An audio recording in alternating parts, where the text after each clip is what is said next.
Greetings and salutations, Dota fans. Welcome back to Team Spirit, taking on M19, day 2 of CIS Qualifiers. Well, I figured we're time traveling, Andy. You know, gotta throw you back a little bit too. Yeah, why not? How many times did you hear that over the course of your time with old Aaron? A lot. Lost count. At the beginning, you kind of just tune it out, you know, because you hear it every single time. So you just wait until you hear the voice cue, and then you just start using words. Nothing against them. I'm just like, if it's the same intro every time, you don't really need to listen. Yeah. You know, like, all right, what's next? You know, right? Where do I jump in? So. Yeah. Well, you jump in now, Andy, because we've got a draft, and I'll require your expertise to suss this one out. It's gonna be Spirit taking on M19 here. I know you didn't get to see Spirit. Probably the one most interesting thing yesterday was they ran an offlane Dragon Knight, though it did not end up working out.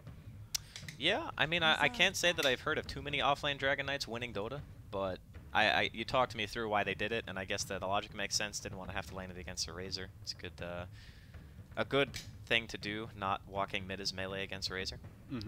But Spirit opening up with the clock, and M19 just going straight for the Nature's Prophet. This hero's been seeing a lot of play and bans, honestly, depending on what region. I know for an EU, Mao's yesterday, every single time they were able to get their hands on it, it seems like they just won the game. Mao's were like wrecking face with it too. Yeah, Very I think they lost one game. They lost one in the group stage, I remember casting, but the rest of the lineup didn't seem that strong. They were still fixated on the bounty hunter then. The hero's just so damn good in lane right now. Like, the trees are obnoxious. You can like double spawn them on the first wave. If you're not like a melee support with a stout shield, you just get blasted by trees. Like, it is just impossible to deal with that thing. He applies so much lane pressure. He can TP everywhere. He's just not a hero that carries items particularly well, and he needs a lot of farm to really make the transition from being a strong laning hero to like something other than just a strong laning hero. Yeah, we've seen Prophets even get that farm at times and then just fall off late game. You know, it doesn't really have a steroid skill of note. You know, he is very versatile, can carry just about anything, but doesn't use any of those items particularly well compared to, you know, like say, I don't know, Alina or a Juggernaut or something going late. So I like the approach that a lot of people take, which is like phase into drums, but I would even take it one step further and just start building like team-oriented items. Like, why not? You always farm extremely well. You can buy a Solar Crest. You can buy anything. Like, it's Nature's Prophet. You can just buy any item you want, and it's always going to be solid. You know, maybe a year or two ago we saw people even buying mech. Yeah. And they would just like TP into fights and pop a mech, and they're like, why does this Prophet have a mech? Oh god, we've lost this team fight. He gets it fast. He can bring it anywhere. You know, it's before there were shrines, there was Prophet with mech. Actually, that was Shao 8's old favorite way of playing the hero. There was like Shadow Fiend with mech. There was Prophet with mech. There was even Spectre with mech. Huh. I never saw that. That was... I only saw it once. Didn't win. Why am I not surprised? Yeah, but it can work. It can work. Anything can work, LD. That's what we've learned as Dota players over the past 6 or 7 years now. Team Spirit going to pick up the bat, so leaning more towards a support clock. SF ban for obvious reasons. Don't want any of the cog denying, getting the free souls, walking to a mid lane and just kind of crushing it. I want to say on paper, like, this already looks like an unfun game for the Nature's Prophet after the laning stage. Clockwork is good at scouting the Prophet, but you're not really that good at killing him. Because what happens is, you catch the Prophet, but most of the time there's going to be trees there, and then your battery's split between, like, you know, however many trees he has spawned, and you don't really necessarily kill him. He'll definitely need a +1. Yeah. Which the Batman, I suppose, could be. The Bat is very good at killing Prophet. Clockwork, not so much. M19 going for the Chaos Knight ban, interestingly enough. I'm trying to recall, I don't think I saw Spirit run it yesterday. It's a hero that's seen quite a few reworks. I think he's pretty strong in lineups that don't have a lot of wave clear. You know, it's the same, I guess, ideology behind picking PL. Whenever the enemy team just doesn't have a way of killing the illusions, the hero feels pretty strong. So Navi also banned this against them. They must have been running it earlier in the qualifier. Yeah, they ran it against Vega. Yeah. They won that game. Let's see, what did they pick it with? Nothing in particular. Twin Head, Lina, Sven, Night Stalker. Okay, so I guess they run Chaos Knight, and M19 giving them the respect ban. It's actually good against Lycan, because if you have Phantasm up, and you get a 4-second stun, you just obliterate any hero. Like, the amount of damage that you gain from that ultimate, especially if you get the 50% to spawn an additional illusion, you get that one. Doesn't matter if you're a strength hero or not. You're getting 100% damage illusions are absurd, especially when you're a strength hero. You can build the armlet for super cost-effective damage. But that said, he is removed, so we'll turn our attention to the big bad wolf. Lycan is picked up, NP obviously great at pushing. Lycan is as well. Spirit are going to try to snag a solution to this. They go for the Witch Doctor, which gives you a way to try and deal with that Spirit Breaker charge. Obviously the cask very annoying for the Lycan and his wolves, potentially. Depending if you've got vision for it to bounce around. And M19 back for the Oracle. I know Gods is not really a big fan of the Oracle most of the time. I think it's really, really good against two heroes, Bat and Darkseer. Like, you can break the lasso with False Promise, and then you can disarm people. You can remove the sticky napalm as well with Fortune's End. There's a lot of really good utility. And obviously Darkseer's got the Ion Shell of the Surge, so yeah, it's great for both of those. Honestly, Oracle is really good at dispelling, or really good in games where he can dispel useful stuff like Surge, Warcry, for example. In this case, Sticky Napalm as well. So it is a useful hero in some sense. He just has a very niche scenario where he's actually useful. I would agree with Gods on the whole that there's not a lot of games where I would like to see him. But this is one of them. But this is, yeah, this is definitely a good Oracle game. Okay. Let's see how it works out. Last ban, Spirit are looking for their mid hero, something for Mr. Iceberg, who's been pretty damn versatile as far as hero pool goes this tournament. M19 also, let's see, they also are looking for their mid. So the counter pick rights will go to M19 here. Unless they want to run a Prophet mid, or Lycan mid, but that seems kind of unlikely. Yeah, I think Prophet mid's not that bad. Against a lot of other heroes that are picked right now, like Queen, for example. You kind of own Queen in lane. You walk trees at the Queen of Pain, and she's like, I can't. And if she runs into, like, try and Shadow Strike you, she's already lost half her health. They hit for 36 damage. Yeah. They hit, like, almost twice as hard as a melee creep. That is insane. It's just, it's, in my opinion, one of the strongest laning heroes against other ranged in the game. Like, just hands down. I do like the Sven pick versus the Prophet. He's with the cleave as well as just the generally pretty tanky. He's quite good in lane against Prophet compared to some other heroes. So I think that's a good choice, assuming it is an offlane Prophet. But again, maybe that's where M19 consider mixing it up. They're going to ban the TA here. So Spirit will have to turn their attention elsewhere. I mean, the Lena's available, Puck is available. Definitely some popular choices still in the pool. Other than that, Storm is out there. Well, we'll see what the ban is. It'll give us some information. Because it's most likely that we're going to see a mid ban that counters what they want to pick. So if they want to pick Queen, they might ban Puck. Anything else like off the wall or that we haven't already talked about that could be a good mid pick for other team? I don't hate Dragon Knight on this lineup for Spirit. For Spirit. Yeah. It's really hard to focus the DK with their heroes because they're pretty much entirely comprised of right-clicks right now. Like Furion, Spirit Breaker, Lycan, they all kind of just want to run at you and click on you. DK is really good against lineups that do that. And Andy, the only thing better than lots of armor is even more armor. They already have Warcry, so. All right, so they ban Puck, and they get the Queen. There it is. So, it's a Quap going mid. I mean, you mentioned NP does pretty well against the Lady Quap, at least in lane, but yeah. We'll see if M19 want to go for that, or if they have something else in mind. It's kind of hard to counterpick now. I mean, I guess you could go back for the Lena or something, but I still feel like they kind of need a tempo controller as well a little bit. Maybe they're even considering something like a Dragon Knight. I mean, there's tools to kite him here, but their initiation is Spirit Breaker charge. It's not great. Their tempo comes from their position 4, basically, and the idea that Nature's Prophet can TP anywhere. Yeah. So if they do pick a Lena, they can just charge the Queen. They can pressure the mid lane pretty hard. And it's also a good thing to have some magical damage against their lineup because Warcry is ownage. Oh, it's all push, baby. All right. I grabbed the Death Prophet here. I like this pick a lot, actually. We haven't seen it a whole lot, but we've seen it banned a few times in the second phase or sometimes the last pick. Because a lot of teams prioritize their mid players, so they're never going to pick like their mid within the first 2 phases. They want to make sure they get an ideal matchup. So traditionally, Sven was kind of picked at times as like a counter to DP, because the Warcry is just so good against the Exorcism. Yeah, I would say that Sven is still pretty good here. The one downside is that prior to getting BKB, he's going to eat a lot of disarms from the Oracle. Because there's not really anyone else on Team Spirit that you look at and you say, okay, I care if you hit me. It's more about, I'm going to disarm you, you're going to have God Strength on and not be able to hit anything. Plus, they also have BKB Lockdown and the Spirit Breaker. So I think that on paper, Sven is good against DP and Lycan, which is accurate, but I think M19 also have ways of dealing with it. Alright, let's see how the lineups unfold. Heavy push from M19, much more about hero killing and team fighting from Team Spirit.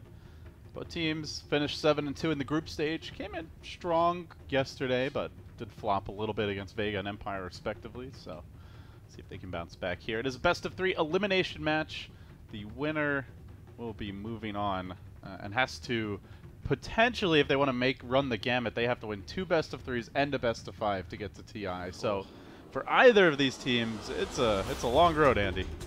I mean, this is, at the rate it's going right now, going to be the highest prize pool ever for a TI, which I guess is the same thing you could say every year. Yeah. But it's crazy in some regions like North America, you know, NP squeaked in with 1 BO1 win more than Freedom in a tiebreaker, and then you've got other regions like EU, CIS, where you've got to run the gauntlet of best of 3s just to have a chance of getting there. So, you know, over in Europe, we of course had Secret make it through. Probably the one team that I think most folks felt were a lock to get in. And indeed they did in the safer, more comfortable route. it's very impressive in a round robin to be able to win. I think NP were, what, 8-1? They were 8-1, and then they had lost to Freedom, the team they were tied with, but the tiebreakers were broken by playing extra games. So they played 1 more BO1. So they ended up technically 1-1 against Freedom, but they had the better record, so they advanced. The dream. The dream. All right. So looking at our lanes here, it is going to be fairly standard, like in safe lane for M19, running the Death Prophet mid. Spirit Breaker will be roaming around, and NP as the offlaner. Funnick going to be playing that Nature's Prophet early, and I mean probably the hero to keep an eye on, along with the Spirit Breaker here from 19. Over on Team Spirit, you'll have a DK Phobos offlane Batrider. This is going to be that support clock, as Iceberg will get a very tasty D ward early in the mid lane. Well played by FNG, gets his own lane ward down now, and that does leave your safe lane Sven in the hands of BZZ. Really curious about how the laning phase is going to go for M19. I think that every game that I've seen them play, they always want to win their lanes in every single game. I've never seen a matchup where they pick more kind of like teamfight oriented heroes. If they do, it's usually Funnick's hero, like a Tide Hunter I think we saw the other day. Yeah, that sounds right. A majority of the time it's just like, we want to crush it in the laning phase. Now, does this draft strike you as a lineup that will crush it in the laning phase? I think the Nature's Prophet will do pretty well, because even if he can't lane against Vanscore's Witch Doctor and BZZ on the Sven, he can always just go jungle. And Witch Doctor is not known for being a great roaming hero. It's more just about how frustrating he can be for heroes like Lycan and Spirit Breaker, who are often going to be going on the same target. And the cast can bounce between the 2 melee heroes and act as an incredibly strong disable. But other than that, he doesn't really deal well with trees either. Oh, they're going for Phobos here early with the Howl coming out. LTW getting some good harass in, but not able to get the kill just yet. Only level 1 on these heroes. Meanwhile, they are dual laning on Nyx. FNG putting the harass out early as the clockwork, so trying to secure this Queen of Pain's lane, and it is working so far. She's already 6-3. Now getting cogged up, FNG. Only the cogs in tower range, not the hero, so well played by him. Some early harass. Meanwhile, top lane, Funnick, well, not CSing very well, but is getting his early experience, so just sacking the Batrider, focusing on mid and top for Team Spirit. M19 doing the same with their defensive tri-lane and not giving the DP any help as of yet. I don't know how they can help him, really. I mean, SB doesn't, if he charges, doesn't do much. They blink forward with the Queen of Pain. Aggressive play from Iceberg here. Gets that Shadow Strike out. It's going to force him on his heels. So you feel like their options to assist the DP mid are quite limited. Yeah, I mean, if Misha charges, it will probably stop FNG from like walking to his high ground, like completely zoning him out. My god, actually mid is going so bad. This is 12-7 versus 2-1.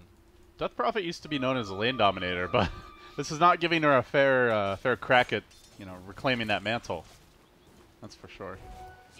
Well, I guess he can recover via pushing once he gets to his level 6.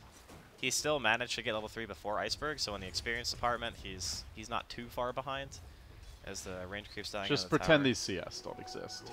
Yeah, just ignore the CS. There's nothing good there. Nothing positive for Mr. Nix. FNG moseying in, gets that pushback with the cogs. Looks like they are setting up. Teleport is available. Misha moving into position. Doesn't have the charge bounty yet, but he's close. Maybe they could try and go on FNG if they can bait him in, but there's no point in Sprout just yet for Funnick.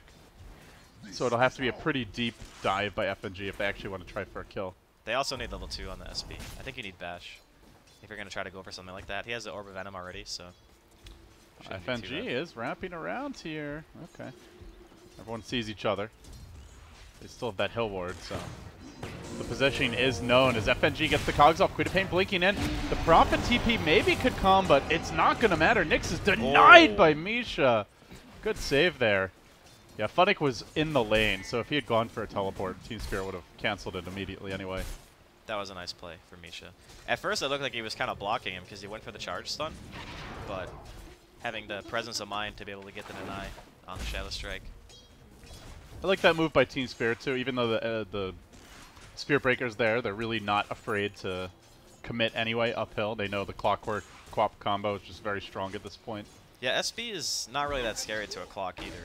You know, you're pretty tanky in your own right. Stormbolt top, moving in onto Funnick. He's going to teleport back to the fountain immediately, so takes a little bit too much grass for his liking. 23 and 17. Lane secured. This is definitely a problem. And Clock is still doing very well in the level department as he's leeching a little bit from the Quap, but with all these denies, she's right there with the Death Prophet, actually leading now in the experience department. So I'm wondering like where the Prophet's going to actually come in and start to have some influence, because I feel like if he TP's mid, he doesn't really have a good target to go on. They're going to need like the SP to chain bash somebody, I think, at this stage to get a kill. Oh, the ambush sprung. They're going to swing around into Funnick top lane. T-Spirit looking for the early takedown on the Moonlord, and they'll get him too. First blood Divine score. A juicy kill for the Witch Doctor. That secures his boots. Yeah, I mean, it's either that, Andy, or it's just pushing. You know, just TP bottom, pressure the safe lane. Maybe that's the play for the Nature's Prophet, but... It's still hard, though, because they can't... I guess they can pressure DK Phobos, but I don't know if they're going to be able to kill him. He can just Firefly under the tower, and then, like, the push is going to take a really long time. It's not as if Funnick is being completely zoned or anything. It's more, you see your team losing mid, you're not really able to kill bottom. You'd like to be able to make a play somewhere. Yeah. Where can you make that play? Maybe they just charge the Witch Doctor. Maledict is online now. They're going to move on to Funnick. Doesn't have the teleport. Doesn't have the TP scroll either. He goes for the Sprout. That almost ends up hurting him. Gives BZZ a chance to get a little closer. The Maledict, not enough to tick him down, but might force him to shrine up. He's going to have to tap that relatively early. Yeah, this mid lane is being salvaged now with the departure of the Clockwork. 19 and 3, 20 and 3 on your Death Prophet, so all things considered, Nyx getting back into the game fairly well as we do see Misha diving bottom lane, gets picked off. Was in a bit too far, and FNG, again, the roaming Clockwork, making plays around the map. He's looking for more. They're going to dive onto Muriel here. Doesn't have boots yet, doesn't have Windlays. Easy catch for FNG. Cogs come through. Muriel going to get slowly roasted. The rotation from Funnick, maybe enough to turn this around. Not dead just yet. 4 napalm stacks, 1 more auto attack gets the kill, and Phobos now looks to retreat. They'll lose FNG as the trade, but if he can get out, still a good win for them, forcing the teleport from the NP, and only so far a 1-for-1, but that might become a 2-for-1 now. He buys the teleport scroll, goes for the TP out, bash, no bash. I don't know if that Sprout was the play. His Firefly wore off and they saw it before he went into Fog. It kind of like blocked their pathing and forced him to walk all the way around. Maybe if Misha gets another auto attack, could have been a bash. Might have canceled the TP, but we will never know, unfortunately, as DK Phobos manages to get out. So, all things considered, Team Spirit doing pretty well. The DP will eventually recover. It's just a matter of having time in the lane where you're not just being camped by this support Clockwork. FNG has done way more in the early game than you would have expected, I think, in this scenario. So, we'll see Misha shining up here with Nyx. Looks like we have a moment. Like, heading towards the mid game. For M19, what is their game plan? It looks like a pretty heavy push lineup. Do they just start running at towers? Do they wait for certain timings to go? I think that it's really important for them to get some tier 1s before Phobos has Blink. Because if you're pushing into tier 1s and the bat already has Blink Dagger, it makes that push just that much more difficult. Whereas if you get the tier 1s off the map, you restrict a little bit of the vision and control from Team Spirit first. Then at least you're getting something before that timing comes out from the bat.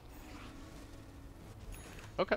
Well, let's see if he gets it. It looks like he might be queuing up at drums initially, but the blink will be delayed, obviously, if he goes for that, so we'll see. The Lycan back to the jungle, level 6 already.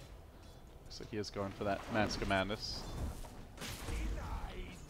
Haven't really seen any deviation with the Lycan builds. It's pretty much always the Armlet Mask of Madness, and then it can kind of vary if you go straight to the BKB, get like the Assault Cuirass next, the Basher, the Halberd, but hold that thought. Bottom lane, big charge coming in from Misha. Pops the Fairy Fire, not going to be enough. Will end up going down. Now the rotation for FNG could catch out Misha, gets the Battery Assault, locks onto the Spirit Breaker. The Quaff looks for a bit more, finding Funnick in the tree line, wanting to finish him off here. The cast came through, or will come through now, I should say, from Bankscore, and with that, gonna probably get this Funnick kill. Iceberg, a little more damage required. The deny is there again for Muriel. 2 denies this game for M19.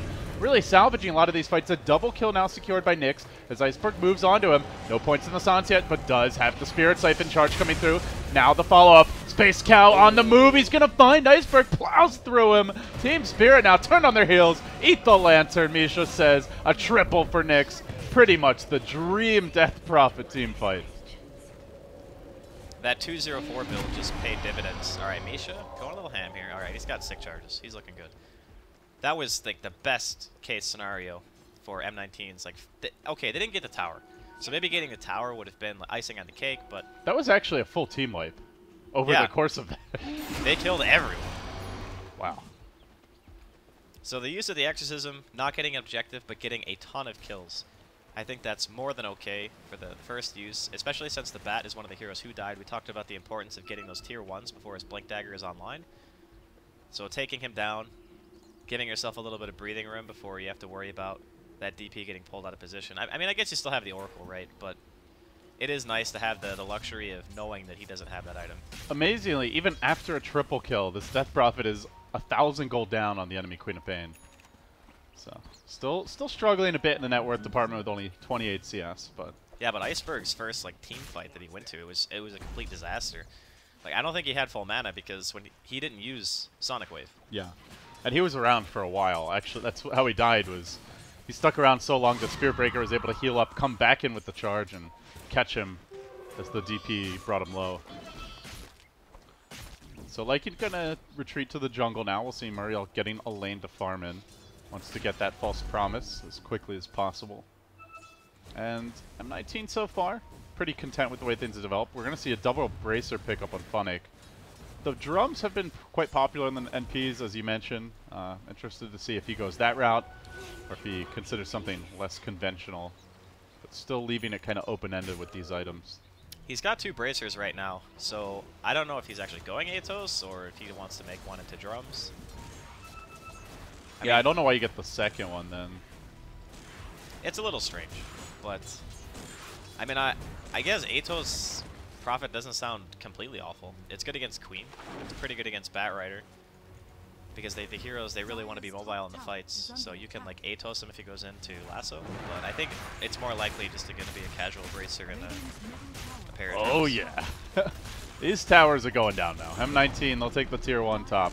Well, they still have Exorcism. They have Exorcism, yeah. They can go for at least a tier 2. Maybe even slightly threaten that tier 3 tower. Team Spirit will have a glyph. But M19 are grouping up. They are going to have False Promise for this push as well. So with no Batrider Blink, there's really no way he can get off a good lasso. Oh, this tower is done. This is a don't look at it moment because you're not even going to... It's ugly. Just get out of there. Yeah, Team Spirit trying for the trade here as Iceberg will take the tier 1 down mid. But a tier 2 for a tier 1, not the ideal trade scenario. Still half the duration of this Exorcism left as she will be TPing onto mid. Nick's going to do a bit of farming and pushing there. Nice charge comes. We'll connect on Iceberg, but not a whole lot of follow-up as the Wolf starts morphing. It's going to take about 4 auto attacks to kill out Bankscore, even with the Prophet ult. Not quite enough damage, so the Lycan Shapeshift a bit ineffective there. And in the end, he will settle on a medallion. Huh. That's kind of interesting. I mean, it makes sense if your goal is to snowball. It synergizes with the lineup. It's good with Death Prophet. I think in the past we actually saw a lot of Death Prophets go Yules into Solar Crest. That was a very common build. Because DP normally, before the item was created, she had a really hard time itemizing because you didn't have something that gave you armor that was cheap to buy that basically wasn't a blade mail. That was like the only thing. Or a casual plate mail, I guess. But it just doesn't feel nice to buy that item. Ideally as a Death Prophet, you want to have items that can scale a little bit better into late game. Right. And the blade mail, especially if you start to fall behind, you just kind of feel like a dead end that doesn't really offer you much utility. So M19 are looking to siege early here. That Death Prophet going to be working on her Yule Scepter. And they do group up. They don't have the Lycan right now. He's currently farming Ancients, but still the pressure is quite large with the Howl level 4 already coming out. Tower deny by Iceberg, not going to happen. Tough to do that against the bonus damage of the Howl. There's a hook shot online. See if FNG wants to make something happen. Wrap you around through the river. But already the opportunity is gone as M19 backed off to the safety of their shrine. He might end up finding someone, but he has been scouted here. There's a Radiant Ward just freshly planted. And FNG walks straight into a silence and the Spirit Siphon. Surprise! Down he goes. Iceberg. Too late to assist. Yeah, that was a very fast reaction from M19. I think it's actually quite a difficult clockwork game during the mid stages because you have this Oracle who can make the target that you cog completely immune to most of your damage, and then he can just false promise them and heal them. Whereas most of the time when you're playing clock, you isolate that one hero, especially as a support. Most of the time you just think you're going to kill that hero. But Oracle, he's actually quite strong against clockwork as well. And really, until the Sven gets farmed, it's pretty much all magic damage from the Team Spirit squad. So that Oracle will have a lot of utility. As M19 group up, bottom lane, they look to push, want this early tier 2 tower. Squad of 4, still, actually all 5. Just Oracle sitting very far back. Still no sign of a defense, as Team Spirit are hemorrhaging territory at this point. That's all but one outer tower mowed down. They really kind of lack the frontline wave clear that they need to make sure that M19 can't just walk up to buildings and hit them like this. Already the charge has come, and they're looking to cut off this Queen of Pain with an extra bash, another strike. Could maybe try for Iceberg. Won't be the easiest kill though.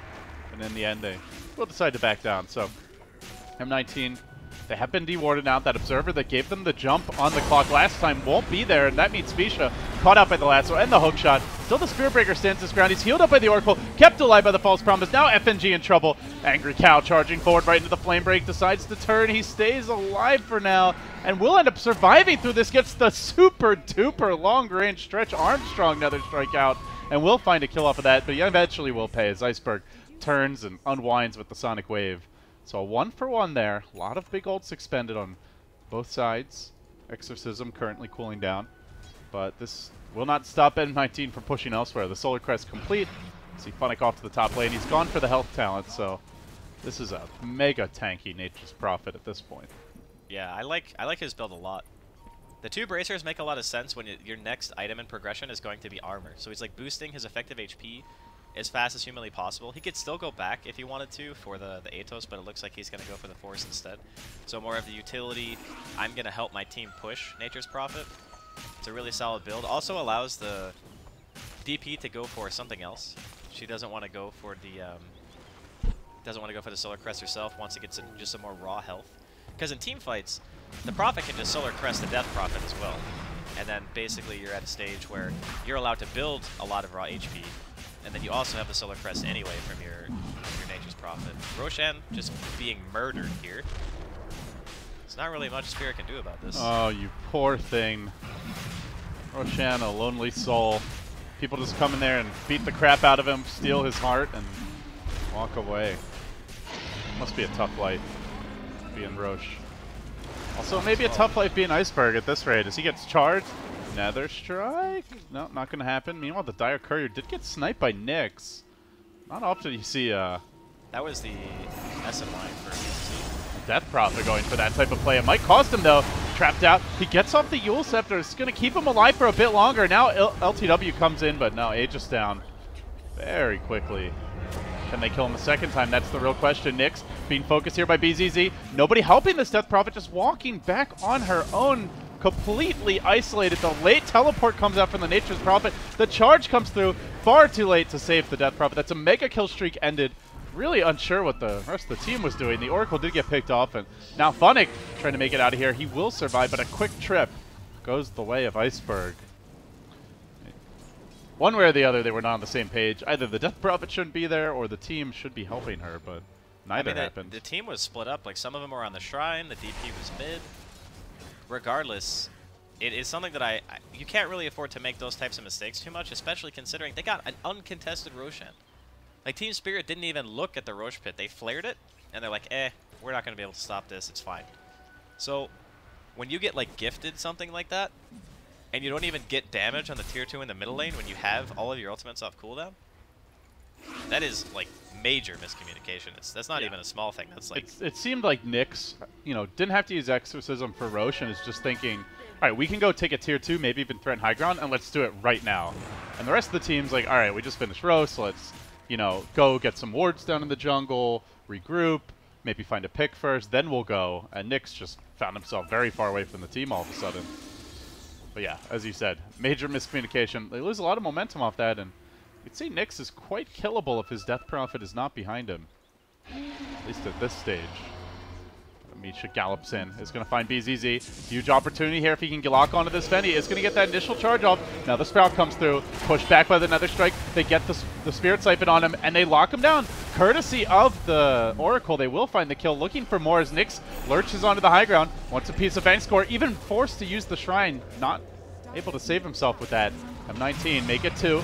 And now right where they pick up right where they left off. Straight under the tier 2 tower.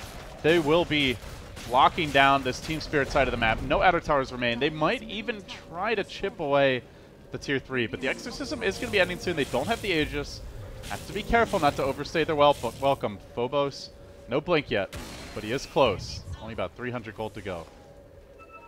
Man, their team fight is just so strong. This Sven really needs BKB, or he needs a blink to be able to get into the fight and just get his damage out of the hero. Team Spirit are also very close to Blink Dagger on the Bat Rider, so 200, a little bit less than that for DK Phobos, and he'll be able to find a target and hopefully pull it out of position before the Oracle can cast that False Promise. If that's the case, I think that Team Spirit would start to be able to take fights. But yeah, between the no BKB on the Sven and no Blink on the Bat, it's really hard for them to find proper engagements, and even though FNG had a fantastic early game, it's just so hard to play clock into these heroes. You don't have a Blade Mail, so the Exorcism will eat you alive if you try to go in. And you don't really have good synergy with Sven because your natural instinct when you hook someone is to cog. But if you cog, then you have to hit the cog to make sure that your Sven can get in, and it's a little bit on the clunky side. And that matters a lot when the Sven is your only sustained damage in a team fight. Queen of Pain is a nice little burst, but to finish these heroes being healed by the Oracle, you really do need the Sven. Poses quite the problem here for Team Spirit. That said, though, they are still farming pretty well on that Sven and Queen of Pain, still the leaders in net worth. Offering a Ray of Hope heading late as Iceberg will be charged. Misha unable to lock onto him in time. And they do have their Blink now. So with this Blink, perhaps they can make a play happen. They'll ideally want to go straight for the Oracle or catch someone who's nowhere in the vicinity. They have a lot of vision, too, like aggressive warding. I guess one of them just faded, but... Oh, are they going to get Iceberg? No, he's got Invis. He's fine. Oh, they actually had a sentry down. Okay. So the sentry saw him in Invis, that's why he got charged, and then he had to just blink out. It does show you M19 are a bit light on the lockdown. Spirit Breaker and a Silence and Yules, that's essentially it. Yeah. I mean, it's pretty much just Misha that they need to go on this Sven. If they don't kill him in the time that he's disabled, if they're able to deal some damage elsewhere in the team fight, like get some of the other cores low or, kill a support or two, it's probably okay that they're kind of lacking on the disabled department. But as soon as that Sven gets BKB, it's going to be real hard. Because he's going to come into the fight, he's going to get his blink stun off pretty much every single time. He might be disabled for like 3 or 4 seconds because of the SP, but after that, he's just going to be hitting people. M19 are threatening high ground tier. Grouping up with the Trance, they will parade in, looking for a quick lane of racks. Solar Crest deployed on that Death Prophet to try and buffer up as much as possible. Now Batrider blinks in there. Are going to find the cogs here on Nyx. Well, who's trapped in with whom? That's the question. The Maledict comes through. He now wants to back away. M19 trying to keep the DP alive, but that is wasting some precious time on the Exorcism. Only brought the tower down to about half. A little bit less than that even. With the glyph still available. Not sure if M19 want to stick around. The Exorcism will end. And they will, it seems, back away. I mean, they got some chip damage. It wasn't the worst. Ah, look at this. Sneaky, sneaky. Team Spirit on the wraparound. They've got the drum charge, blink dagger initiation. They might be able to find Muriel to start the fight, or even Nyx. That could be sweeter with the Oracle a bit far back. And now they make their move. They are going to find Nyx immediately. Muriel tries to go for the lasso cancel, and he gets it off with the false promise. So they won't have a strong lockdown on the Death Prophet this fight. They don't have to do with the Exorcism, but a double Spirit Siphon is spelling trouble here. BZZ trapped in the Sprout, getting Arteezy. Won't be able to get much done. So it falls to the Witch Doctor to do the heavy lifting. He locks on Amisha, tries to bring him down. Meanwhile, the big, bad, angry wolf has killed off 3, and he wants to make it 4 as the Queen of Pain will be locked down. The silence is not available. Iceberg blinks to the safety of the cliff.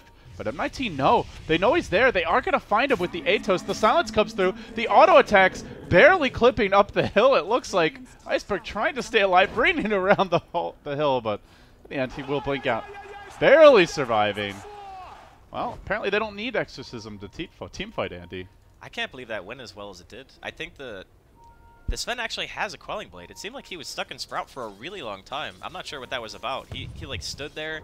He was getting Spirit Siphoned while standing in the middle of that. Yeah, I didn't actually see where the cogs were either. Maybe the cogs were kind of in his way as well. Not exactly sure, but well, either way, he didn't have a lot of uptime. Like, he was just kind of sitting around getting punched and then eventually just fell over.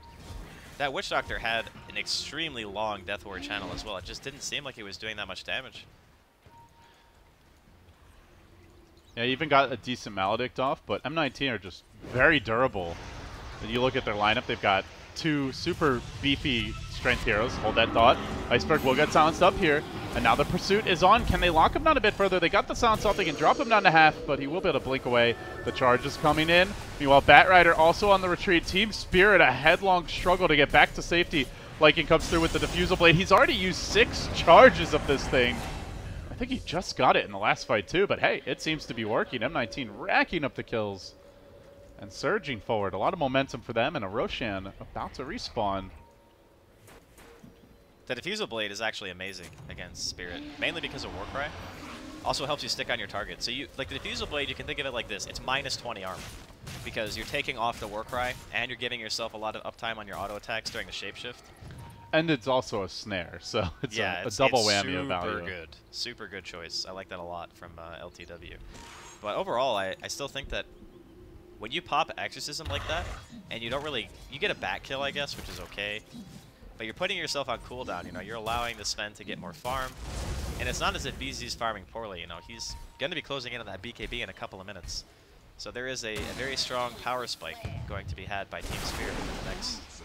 They are hunting. FNG finds the hook. Great initiation by him. Gets the pushback on Funnick, but the self-sprout keeps him alive for now. Sven moving into position. And meanwhile, Queen of Pain could be in trouble. Good blink forward. The Sven stun connects on 2, but now the charge. The counter initiation. Death Ward over the top by Bankscore. Good damage. Perfect cast. Holding M19 back, but still they're a bit too tanky on some of these cores. They turn on the Sven.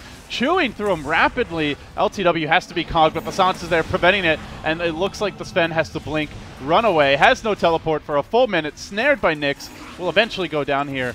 One more auto attack in the urn finishes him off, and M19 hold the line again. It's already Diffusal level 2. That was another fight without Exorcism. They're gonna be able to walk pretty much straight to the Roshan pit, get some mana. Maybe hit the shrine. Is it off cooldown? It's actually down right now. I mean, it should be the ideal scenario where you kill Roche, you can go high ground with an Aegis and an Exorcism ready, all your big cooldowns available. Now that is, you know, assuming that our Death Prophet doesn't just go off on a little wild journey of her own and immediately lose that Aegis, but... That was definitely weird. I think someone made a call, and maybe, you know, 1 or 2 of the people didn't listen to it, but... Roshan going to be scouted here from the side of Team Spirit. I would expect that M19 is going to be hovering around the area as well. See an extra medallion picked up here. There's a lot to go with of that Solar Crest in this game. it even, I mean, we were seeing this a bit more before that the item got nerfed a little bit. Do you think it's still this good where multiple Solar Crests, even an additional medallion is warranted? It's amazing, to be honest. I'm pretty sure they also stack. Like the regular medallion and the Solar Crest, yeah. I think it's like the buckler and the mech. But yeah, I think Solar Crest is incredibly value when you're playing against lineups that do a lot of physical DPS. And M19 plus Spirit both have that in spades, so very, very good item. It really puts pressure on Iceberg here to be the main damage dealer with all that evasion plus armor flying around. Rocket coming in just a second late. Could have almost potentially sniped the Roshan. God, the SP has a halberd too. Good luck, Sven. This is becoming a very difficult Sven game, yeah. That Sven is getting charged from halfway across the map, but Bankscore was there to interrupt him, I do believe. Did not cask, but Spearbreaker ended up manning down. Okay, double halberd now. So double halberd, triple Solar Crest. This is the Sven counter. Yeah.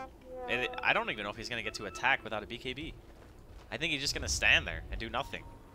Even if he has one, there's still a Spirit Breaker. It's tough. It is looking a little bit rough at the moment. But what we saw Spirit do when they made that pincer maneuver on bottom with the smoke, that's one thing they can continually do. They can instantly kill the Oracle, get really good damage out on another core maybe before M19 are able to react. They could potentially win a fight. This is the worst case, though, for them, is when M19 are able to get grouped up like this before they do anything. Now they're relying on the bat. If the bat finds someone, then we could see a successful defense here from Spirit. And he is looking for that opening, Phobos. Dude, the Rex is already dead. I mean, he's in a good position here. He can maybe draw Muriel, but he's taking a little too long, as already Phobos has allowed his base to virtually be pinned down. He'll find the Oracle. The Quad Bolt actually missing Muriel. He got pulled too far out of it, and somehow that Oracle stays alive, gets off the false promise. Unbelievable. Muriel, cat with 9 lives, apparently. Quap says no. I have to take this Oracle down. We'll eventually pop him, but they're diving tier 4 towers. For now, they're winning that fight. Even Sven dead. Witch Doctor forced to buy back. The exorcism will end, and so too the shapeshift is over, but they have finished off this lane of Rex. Now really all they have to do is get out safely before the Queen of Pain lands herself a triple kill. Going for TPs out, they're not going to be able to get them off easily as they've been cast, they've been controlled. Somehow Bunnick escapes at the final moment. He survives. He ended up dying in the well. Ticked down, I think, to the Maledict. And Spirit do find 4. That was quite aggressive, perhaps a bit cocky by M19, but they got a lane of Rex. I think they got excited when the Sven didn't instantly buy back.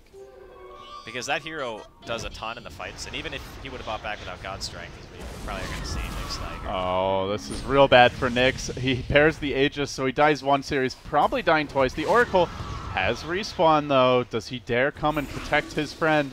Do they make a stand around this shrine? They might try for it. The hook's there, and Muriel's going to face tank it, so he'll go down momentarily. Does get the false promise off on himself. That means no false promise for the Death Prophet, who's being hounded from all directions by the entire T-Spirit squad. They'll get that kill. They'll get the extra kill on the Oracle as well.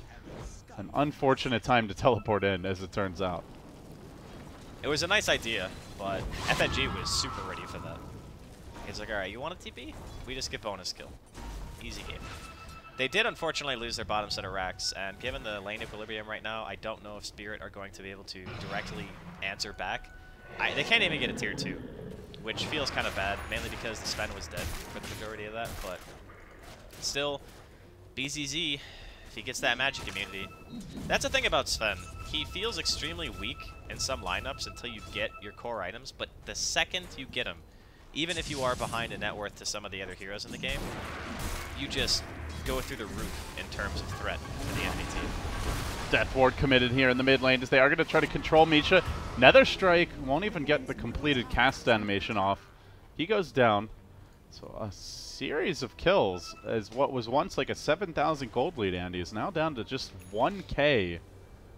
M19 have basically forfeited their entire gold advantage at this point. They had the racks down, but one lane ain't going to be enough against the Sven, that is for sure.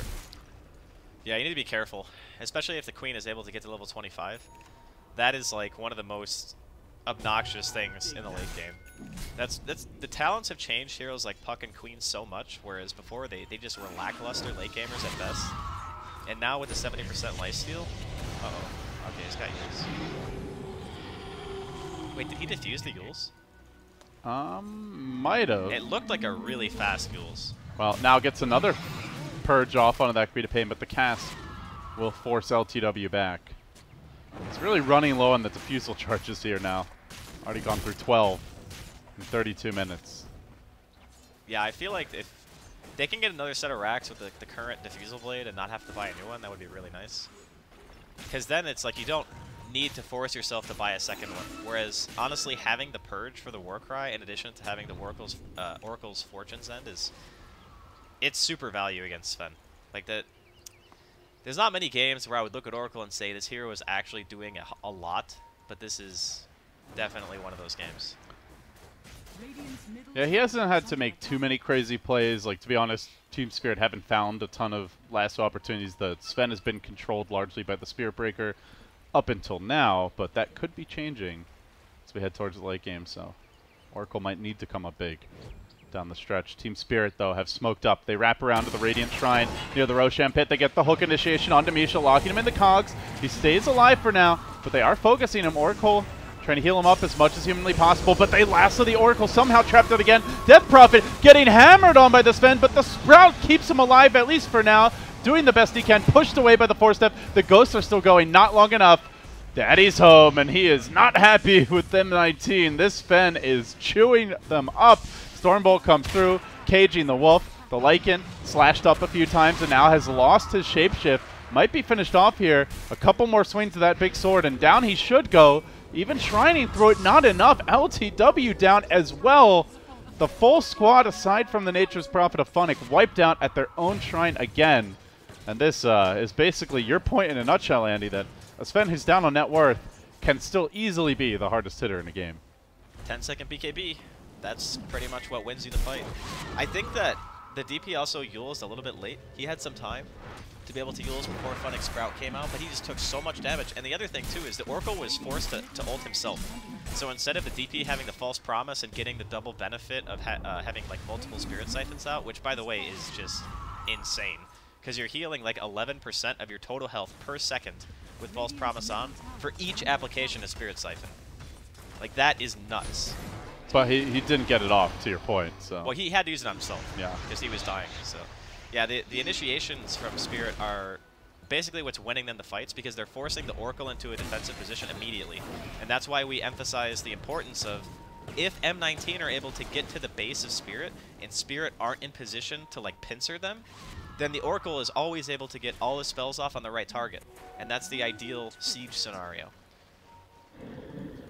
Well, they're not sieging now, that is for sure. M19, after a strong start and at one point nearly an 8,000 gold lead, are now down 3k. That's roughly an 11k swing for them. They'll have to find their way back into this game. Team Spirit, meanwhile, continue their own item progression. Iceberg, he's gone back for the Shivas. Goes with that Lincoln Sphere, Yules. Very defensive itemization from him for the most part. But you got to figure that a damage item is in order at this point. And the Sven of BZZ now. Crystal is up. We'll see Bloodthorn or Daedalus coming soon. Either way, I mean, he was already hitting hard enough, it felt like last fight, and now the damage only ramps up. Yeah, if he gets Bloodthorn, he's just going to like slaughter people, because the DP is not going for BKB. So you can like bait out the Yules, and then once he comes down, you Bloodthorn him, and you just kill him in like 4 or 5 hits. And suddenly all these Solar Crests are not nearly as value against BZZ. Yeah, exactly. That's the main reason why Bloodthorn's so good, because not only does Sven benefit greatly from the mana regen, but you get True Strike. Team Spirit are on the hunt, pushing up, threatening a tier 2 top. This is the second to last outer tower. Team Spirit starting to lose a little bit of their map control edge that they've had for the majority of the game. They're looking for the split push here on Funnick. He's gone back for a Desolator. Rather late at that to complement his Hurricane Pike. So a good potential rat item, as he did do exactly that. TP'd in towards mid, unloaded the Treant army. Perhaps we'll see more of this sneaky type of profit play as the game moves along. But it is a sign, and at the same time, that M19 are no longer 5-manning at Spirit. They are, for the most part, looking to play keep away. Well, it's conducive to what they want. If you think of it this way, the more that Funix split pushes and forces Team Spirit apart, the less likely it is that they're going to be able to gather together and get that smoke gank going that's been so successful for them. So if they can't smoke gank you while you're out on the map and you get across the map to their base, then you reach that kind of siege engine mode where we were talking about how M19 has a huge advantage from that position. Oh, this next Roche is going to be so crucial for M19. And as I say that, they might not get it for free here. Muriel's already been hooked. Force Staff will bring him back out of the cogs. Well played by Funnick, and Team Spirit at the same time looking to disengage. Sven moves in, straight onto Funnick. Now turning back for Misha. He's not hitting his ideal target. Nyx is getting some free damage off this fight, but he tanks the quad bolt. The heal comes through from the Oracle. Muriel also ate that quad bolt. Now he's down, and Nyx doing good work, but not finishing anyone. They need a little more firepower. Bankscore on the high ground has a lot of extra armor from the Warcry, and even though the Lycan moves onto him, he's not able to finish him off, so two get munched up. Now they're on the run. LTW finished off by Iceberg. That's a triple kill for the Queen of Pain. The Roshan awaits Spirit. And it seems like we might be getting to that point where Sven is just too good at dealing with the Death Prophet ult. I mean, there was so much spread damage in that fight. Like, everyone on the side of Team Spirit at one point was pretty low, but they just couldn't get everything together on the same target to bring him down. And plus, the positioning of the Witch Doctor was superb. Like, Vanscore was sitting on the high ground, just dropping that Death Ward, forcing Nyx out of the fight, making the Death Prophet pretty much retreat back to his own shrine, not able to really fully utilize that exorcism. So now, instead of going for the Roche, they're just going for the straight siege. Lycan, well, no buyback. They know there's no exorcism. I don't know if Spirit actually back here. We'll see as they find the lasso opening. The Oracle is able to false promise it off, and now Spirit Breaker comes in, bashing that Sven, locking him down, has the BKB, but now needs to run. Warcry scurries backwards. Funnick looks to cut him off, but is able to jump out of that Sprout. Stays alive for now. FNG also being focused on. The Queen of Pain ult comes through. They aren't focusing anyone down. The Queen of Pain survives through this, brings Misha low, will finally be snared up by the Oracle. Now the Yule's coming out, but Iceberg blinks away. They all survive here for Spirit. Even FNG dropping the zoning cogs. And M19 won't be able to punish this aggression. The Lycan TP'd in to try and cut them off, but was unable to do so. That's still a really big victory for M19, though. Mainly because Roche. So, Team Spirit go for the play that you said because they knew that they didn't have any ghosts. And if they had won that fight and taken the mid-racks, then sure, it would have been a very nice play. But it's a calculated risk by Spirit. They understand that, you know, if we don't win this fight, we are forfeiting Roche. I'm pretty sure they knew it was up when they decided to push mid. Well, Exorcism online in 15 as Iceberg jumps in. That hit just hits the deck. The Radiants do grab it. And now Batrider comes into the fight. Will manage to grab the Lycan, drags him all the way to the far cliff, but not up it as the Death Prophet gets focused. False promise there, keeping her alive. The ghosts come out and they want to party. BZZ, though, quite tanky. He hits hard, running directly into the cleaver that this Sven has and will pay immediately with her life for it. So the Exorcism down, and now Sven Daddy looking for more, trying to finish off the Oracle. He went for the quick kill, but the TP out was a bit too fast. LTW, meanwhile, getting focused down. So Team Spirit will find the two biggest cores in this fight. Aegis, who actually grabbed it there? The Lycan died twice. Okay, Lycan died twice then. He basically popped a shapeshift on the first life, and then he died, and then he came back, and he didn't have shapeshift anymore. But he had G's in his inventory. He just knew that he was dead anyway, so he just saved it.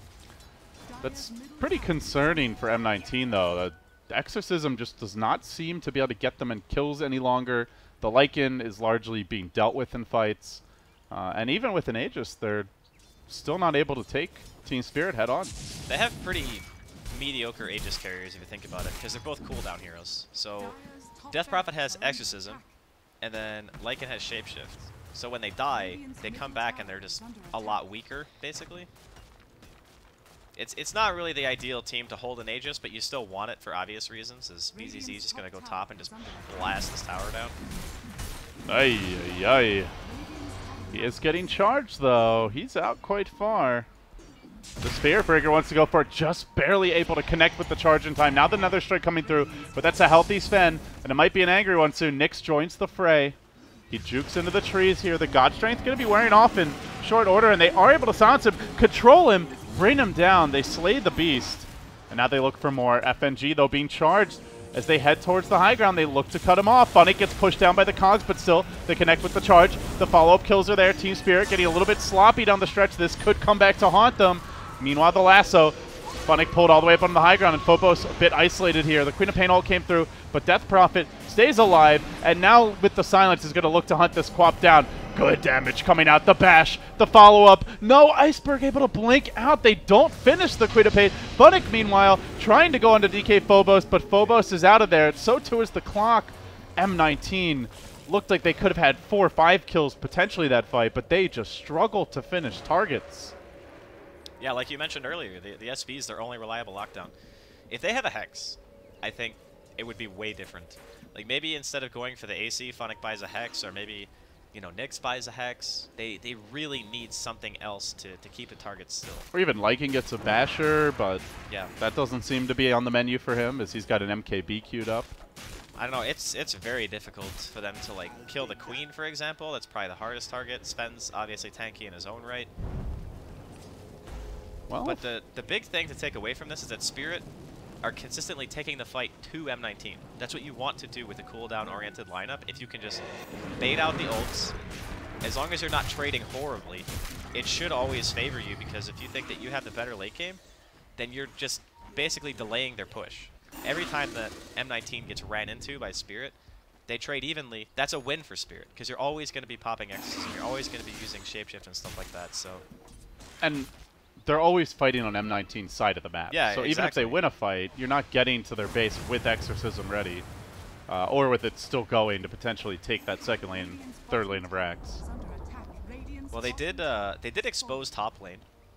So yeah, Funnick was ratting over in the trees, but backdoor protection did kick in, so couldn't get that range Rax. Yeah, the idea of just constant aggression against M19's lineup is, if you're capable of fighting, you want to, more or less. And they certainly have proven capable. FNG out for blood, looking for more, as Iceberg has grabbed the level 25 lifesteal talent you mentioned. Sven opting for the... Actually opting for the Stormhammer cooldown talent, which we don't really see all that often. Oh, I feel like. It's so good. 5 second stun with a... Or with sorry, 2 second duration. Yeah, 2 second duration, 5 second cooldown. It's extremely good. Because here's the other thing about Sven. Most of the time, the damage is overkill. It's about being able to reliably hit the target. And they have pretty good late game lockdown here with that talent, as well as the Batrider always relevant into the late game. You've got the Cogs. The Lycan, no matter how many damage items he gets, doesn't really have the easiest time staying on a target. No more Diffusal Blade charges, no Basher. At one point, he was actually going to rebuy his Diffusal, but then he opted for an MKB instead on the Lycan. It's the downside to Lycan is kind of like an anti-mage. He feels a little slot limited as you head towards the late game. Yeah, you kind of have to get rid of the armlet, I think, at this point. Mask of Madness is still like crazy value, because when you go into Shapeshift farm, you have a lower base attack time, which is crazy nice. That's why so many people buy the Mask of Madness on the hero. Well, Team Spirit are certainly the more confident squad right now, even though they may be down the lane of Rax and have another exposed. They are living on the M19 side of the map. They hold a significant net worth advantage, now up to 10,000. What do M19 wait for here? Is there something that can get them back in the game? I still think they need a Hex. That's because the fights are always going the same way now. They get a bunch of people kind of low, but they're not able to kill anyone. And then because the fight lasts too long, you know, the Queen of Pain gets like half a dozen screams off. He's got the level 25 talent where he's stealing all the life back from whenever he casts spells. He's also got the Octarine. Yeah. The drawn-out fights don't favor M19 at all, so they need something that's going to allow them to be able to get in, get a kill, and like brute force their way through. That's kind of what Death Prophet's ult is. It's just brute force. You're so hard to actually fight because of the damage output that you have. Yeah, M19 just making some tentative movements outside the base here. Good aggressive ward planted down. As far as gems go, there is one on Misha, so they'll be able to de-ward that. But Team Spirit are still not really afraid. They continue to press forward, constantly shoving in these lanes. They've got the much better vision game overall for now, even though M19 on paper is the map control lineup. In practice, Spirit have had more time to ward up the enemy side of the map. They're going to get some good intel with this rocket. I suppose you can just wait for a next Roche, maybe. But again, M19 don't have the best Aegis carriers. It's more about making sure that Team Spirit don't get it at this point. Team Spirit are not going to give that up for free. They have shown they are more than ready to fight at this stage of the game. So they'll shove these lanes in again. The Roshan could be up as little as 30 seconds from now. But they might not even wait for that. They see a very easy tier 3 down in the mid lane, and they will get the quick kill on it. Iceberg just poking it with a single auto attack. Team Spirit stick around, just keeping the lanes in, prepping for the Roche. And with how farm this Sven is, it will be a pretty fast Roche. Yeah, he does lots of damage. Oh, this could be an opening, though. Misha gets the charge. Another straight combo. However, FNG put his cogs in the right position. That is going to punish a little bit. God. But Sven jumps in. He finds the tier hero Stormlord, cleaving his way through. Both carries of M19 brings them down to half HP immediately. Nyx gets off a good exorcism, but I think the Sven's done too much. LTW already brought down below half. Low. Death Prophet dead. Make it 4. About to be 5. A full wipe on the horizon as he pops. The false promise ends. And the hope has to be completely knocked out at this point. M19 about to lose not only a Late of Rax, but the game. GG instantly called. Seems they missed their timing, Andy. Spirit just outlast them. When they went bottom, you saw how strong their lineup was at that stage in the game. They just walked in, they're like, yep, pop our ults, easy racks, kill a couple of heroes, but then they started to dive tier 4s. And if they were to look at the replay, they'd probably say, you know what, we probably had this game if we just played it a little less greedy and like backed off as a team when we actually got the objective instead of feeding away a lot of kills. And then off the back of that, Spirit had some, I think they had 2 very successful smokes in a row that really delayed M19's push even further. And also don't forget the first Aegis where they just fed it for nothing, basically. Yeah, that was also an unfortunate turn of events. Cleaner execution, probably M19 takes this. Yeah, I agree completely. I think their draft was really solid. I think their itemization was solid. They just kind of reached their expiration date due to a couple of snafus in regards to execution. So, yeah, looking forward to next game. Spirit managed to edge out game number 1.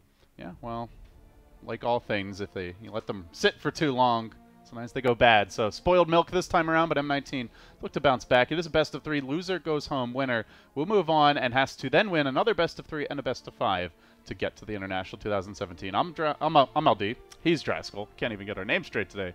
I need some coffee, man. But we'll be back for game 2. Stick around, guys. E-Gaming Bets, online betting for every esports fan. Dota 2 and Hearthstone